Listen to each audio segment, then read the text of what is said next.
नमस्कार दोस्तों, धार्मिक चमत्कार में आप सभी का स्वागत है। और आज हम आप सभी के सामने दशा माता व्रत की तीसरी कथा लेकर आए हैं।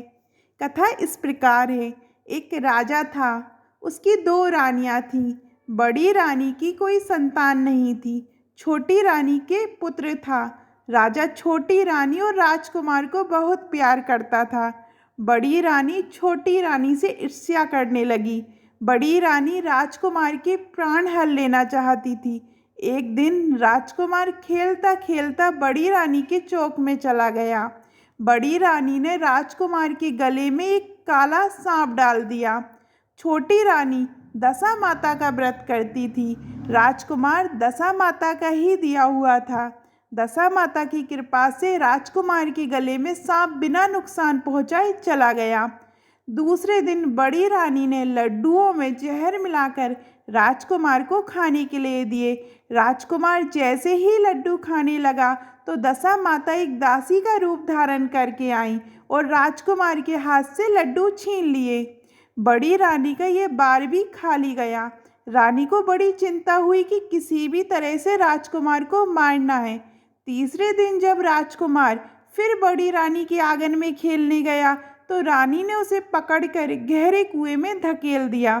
चूंकि कुआं बड़ी रानी के आंगन में बना था, इसलिए किसी को भी पता नहीं चला कि राजकुमार कहाँ गया।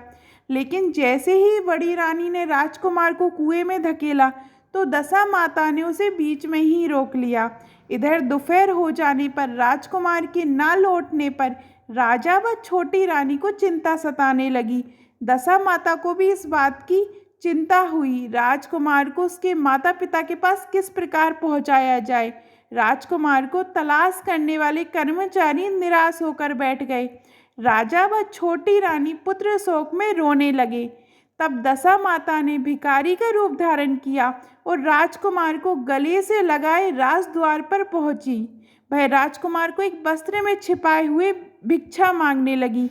सिपाहियों ने उसे दुत्कार कर कहा, तुझे भिक्षा की पड़ी है और ये राजकुमार खो गया है। सारे लोग दुख और चिंता से व्याकुल हो रहे हैं। इस पर दशा माता बोली, भाइयों, पुण्य का प्रभाव बड़ा ही विचित्र होता है। यदि मुझे भिक्षा मिल जाए तो संभव है कि खोया हुआ राजकुमार तुम लोगों को मिल जाए। ये कहकर वह देहरी पर पैर रखने लगी। सिपाहियों ने उन्हें आगे बढ़ने से रोका। उसी समय दशा माता ने बालक का पैर वस्त्र से बाहर कर दिया। सिपाहियों ने समझा कि कुंवर उसके हाथों में है, इसलिए उसे अंदर जाने दिया। दशा माता कुंवर को लिए हुए भीतर चली गई। उसने राजकुमार को चौक में छोड़ दिया और वापस चली गई। परंतु रानी ने दशा माता रूपी भिखारिन को देख लिया था। उसने कहा कि खड़ी रहो, और कौन हो तुम? तुमने 3 दिन मेरे बेटे को छिपा कर रखा था, तुमने ऐसा क्यों किया? तुम्हें मेरे इस प्रश्न का उत्तर देना होगा। दशा माता उसी समय ठहर गई। उन्होंने बताया कि मैं तुम्हारे पुत्र की चोरी करने वाली नहीं हूँ। मैं तो तुम्हारी आराध्या देवी दशा माता हूँ। मैं तुम्हें सचेत करने आई हूँ कि बड़ी रानी तुमसे ईर्ष्या रखती है। वह तुम्हारे पुत्र के प्राण हर लेना चाहती है। एक बार उसने तुम्हारे पुत्र के गले में काला सांप डाला था, जिसे मैंने भगाया। दूसरे बार उसने इसे बिस्के लड्डू खाने को दिए थे, जिन्हें मैंने उसके हाथों से छीन लिए थे। इस बार उसने तुम्हारे राजकुमार को अपने आंगन के कुएं में धकेल दिया था और मैंने इस बीच में ही रोककर रक्षा की। इस समय मैं भिखारिन के बेस में तुम्हें सचेत करने आई हूँ। ये सुनकर छोटी रानी दशा माता के पैरों में गिरकर क्षमा मांगने लगी। छोटी रानी बिनती भाव से बोली, जैसी कृपा आपने मुझ पर दर्शन देकर की है, मैं चाहती हूँ कि आप सदैव इस महल में निवास करें। मुझसे जो सेवा पूजा होगी मैं करूँगी।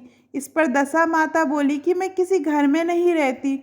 जो श्रद्धा पूर्वक मेरा ध्यान स्मरण करता है, मैं उसी के हृदय में निवास करती हूँ। मैंने तुम्हें साक्षात दर्शन दिए हैं, इसलिए तुम सुहागिनों को बुलाकर उन्हें यथाविधि आदर सत्कार के साथ भोजन कराओ और नगर में ढिंढोरा पिटवा दो कि सभी लोग मेरा डोरा ले और व्रत करें। इतना कहकर दशा माता अंतर्ध्यान हो गई। रानी ने अपने राज्य की सौभाग्यवती स्त्रियों को निमंत्रण देकर बुलाया और उपटन से लेकर आभूषण श्रृंगार कर उनकी यथाविधि सेवा कर भोजन करवाया और दक्षिणा में गहने आदि देकर विदा किया। रानी ने अपने राज में ढिंढोरा पिटवा दिया कि अब से सब लोग दशा माता का डोरा लिया करो।